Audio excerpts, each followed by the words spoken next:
Hello friends, welcome to sweety spicy home. இந்த வீடியோவில் வந்து ஒரு ப்ரெட் வச்சு தான் ஒரு சாண்ட்விச் செஞ்சுருக்கேன்.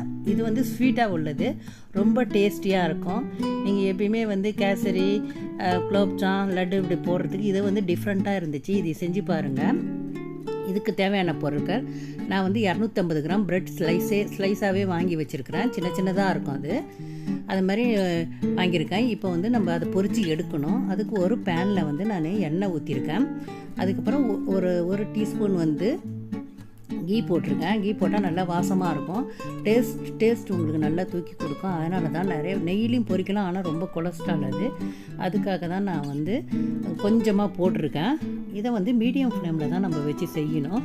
ரொம்ப நீங்கள் அடுப்பை வந்து ஹை ஃப்ளேமில் வைக்காதீங்க. அப்படி டக்குன்னு வந்து உங்களுக்கு வந்து ப்ரெட்டு வந்து கலர் மாதிரி கருப்பாக மாறிடும். அப்புறம் கசக்க ஆரம்பிச்சிடும், அப்புறம் வேஸ்ட்டாக போயிடும். அதனால் நீங்கள் வந்து மீடியம் ஃப்ளேம்லேயே, நான் மீடியம் ஃப்ளேம் கீழே எழுதியிருக்கேன், மீடியம் ஃப்ளேம்லேயே போட்டு எடுங்க. அதே மாதிரி கோல்டன் ப்ரௌனில் தான் வரணும் அது மாதிரி பார்த்துக்கோங்க. நீங்கள் திருப்பி விட்டுக்கோங்க. இதை பாருங்கள், கோல்டன் ப்ரௌனில் வந்துருச்சு. இப்போ நம்ம இதெல்லாம் வந்து நம்ம ஒரு இதில் வந்து பிளேட்டில் மாற்றி வச்சுப்போம். நீங்கள் இதை என்ன பண்ணுங்கள், ஒரு டிஷ்யூ பேப்பரில் மேலே எடுத்து வச்சிட்டிங்கன்னா அந்த எண்ணெயெல்லாம் உங்களுக்கு உறிஞ்சிரும். ஏன்னா ப்ரெட்டு நார்மலாகவே எண்ணெய் வந்து கொஞ்சம் குடிக்கும். அதுக்காக நீங்கள் வந்து பேப்பரில் வந்து டிஷ்யூ பேப்பரில் வச்சுருங்க. அதுக்குள்ளே அது உறிஞ்சிரும். அடுத்த ட்ரிப்பை நம்ம போட்டுக்குவோம்.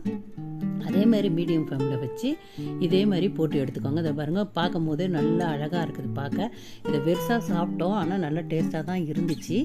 இருந்தாலும் அடுத்தது நம்ம வந்து அதுக்கு கோவா செஞ்சு தான் நம்ம உள்ளே வைக்க போகிறோம். அதுக்கு நான் வந்து ஒரு சுகர் எடுத்திருக்கேன். இது வந்து சுகர் சிரப்பில் நினைக்கணும். அதுக்காக 150 கிராம் சுகர் எடுத்திருக்கேன். அதுக்கப்புறம் இதுக்கு வந்து 75 ml தண்ணி ஊற்றிருக்கேன். இதை நம்ம வந்து ஜீராவை கிண்டிக்குவோம். ஆனால் கம்பி பதம்லாம் இதுக்கு தேவையில்லை. ஒரு கொதி வந்து நீங்கள் தொட்டு பார்த்தா பிசுக்கு லேசாக இருந்தால் மட்டும் போதும். கம்பி பதம்லாம் ரொம்ப திக்காக போயிடும் உங்களுக்கு பாகு. அப்போ வந்து இந்த இது வந்து உங்களுக்கு வந்து ப்ரெட்டில் நனைஞ்சு உரியாது. லைட்டாக இருந்தால் போதும். மறுபடியும் அதை எடுத்து மாற்றி வச்சுருங்க. அடுப்புலேருந்து நான் மாற்றிட்டேன். கொஞ்சம் இதை வந்து ஊற வைக்கணும். ரொம்ப நாள் ஊற வைக்காதீங்க. ஒரு நிமிஷம் ஊற வச்சா போதும். ரொம்ப ஊற வச்சிங்கன்னா அது ப்ரெட்டெலாம் வந்து அதிலே கரைஞ்சிரும். அதுவும் ஒன்றும் பிரச்சனை இல்லை. நம்ம இதை எடுத்துகிட்டு நம்ம அதிலே அது கரைஞ்ச ப்ரெட்டை கூட நீங்கள் அதிலே போட்டு கிண்டி நீங்கள் அடுப்பில் வச்சு ப்ரெட் அல்வா மாறிடும். சூப்பராக இருந்துச்சு. அதுவும் நான் செஞ்சு பார்த்தேன். இப்போ ஊறின ஜீராலேருந்து நம்ம எடுத்து வச்சுப்போம். நான் இதில் 3 விதம் செஞ்சேன். இந்த ப்ரெட்டு சாண்ட்விச் மாதிரி வச்சு கோவா வச்சு ஒன்று செஞ்சேன், மலாய் போட்டு ஒன்று செஞ்சேன், அதுக்கப்புறம் ப்ரெட் அல்வாவும் செஞ்சேன். இந்த ப்ரெட்டு பொரிச்ச ப்ரெட்லேயே தான் நான் அல்வாவும் செஞ்சேன். ஆனால் டேஸ்ட்டு செமையாக இருந்துச்சு உங்களுக்கு. இப்போ பாருங்கள், ஊற வச்சு எடுத்து வச்சுட்டேன் முதல் ட்ரிப்பை. இப்போ 2வது ட்ரிப்பை நம்ம வந்து ஊற வச்சுக்கணும். அதே மாதிரி ஊற வச்சு எடுத்து வச்சுக்கோம். நம்ம இந்த ஜீரா வந்து வேஸ்ட் பண்ணாதீங்க, மிச்சம் மீறும். கண்டிப்பாக உங்களுக்கு மிச்சம் மீறும். நான் தான் கொஞ்சம் ப்ரெட்டு எடுத்து வச்சுட்டேன்ல, மீறிடும். இந்த பாருங்கள், எல்லாமே ஊறி எடுத்து வச்சுருக்கேன். இவ்வளோ ப்ரெட்டு நான் செஞ்சுருக்கேன். இப்போ நம்ம இது கோவா செய்ய போகிறோம். கோவாவுக்கு நம்ம அடுப்பை ஆன் பண்ணி ஒரு பேன் வச்சுருக்கேன். இதில் வந்து 150 ml பால் இது நான் ஊற்றிருக்கேன். 150 பால். இது வந்து ஃபேட் உள்ள பால் தான் இது.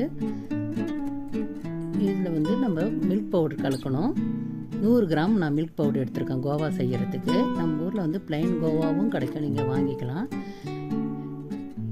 இல்லை உங்களுக்கு மில்க் பவுட்ரு இல்லைன்னா நம்ம குலோப்ஜாம் செய்வோம் பாருங்கள், அந்த பவுட்ரு போடலாம். நான் வந்து பாதி மில்க் பவுட்ரு 50 கிராம், பாதி வந்து 50 கிராம் வந்து குலோப்ஜாம் பவுட்ரு சேர்த்தேன். அதை போட்டு தான் நான் செஞ்சேன். இப்போ அதை கொட்டி நல்லா கிண்டிக்குவோம். கிண்டினோன்னா அல்வா பதத்துக்கு வந்துடும். அது ஜீரா பவருக்குங்க, எல்லாத்தையும் சேர்த்துறாதீங்க. 1 டேபிள் ஸ்பூன் சேர்த்தா போதும். ஏன்னா ப்ரெட்டை வந்து ஏற்கனவே நம்ம ஜீராவில் நினச்சி தான் எடுத்து வச்சோம்.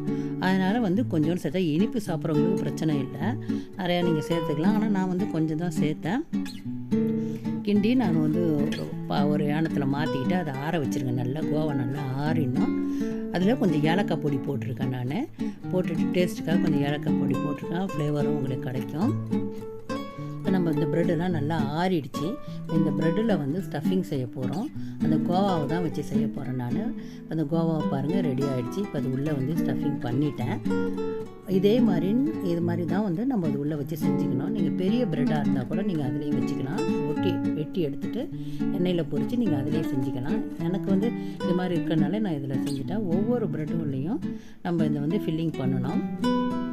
உள்ளே வச்சு மேலே ஒன்று வச்சு மூடிடலாம். ரொம்ப உங்களுக்கு இனிப்பாக இருக்குன்னா நீங்கள் வந்து எண்ணெயில் பொரித்து தனியாக கொஞ்சம் எடுத்து வச்சுருங்க. அதை வந்து ஒரு பக்கம் வந்து ஸ்வீட்டு, ஒரு பக்கம் வந்து ப்ளைனாக வெறும் எண்ணெயில் பொரிச்ச ப்ரெட்டு மட்டுமும் வைக்கலாம்.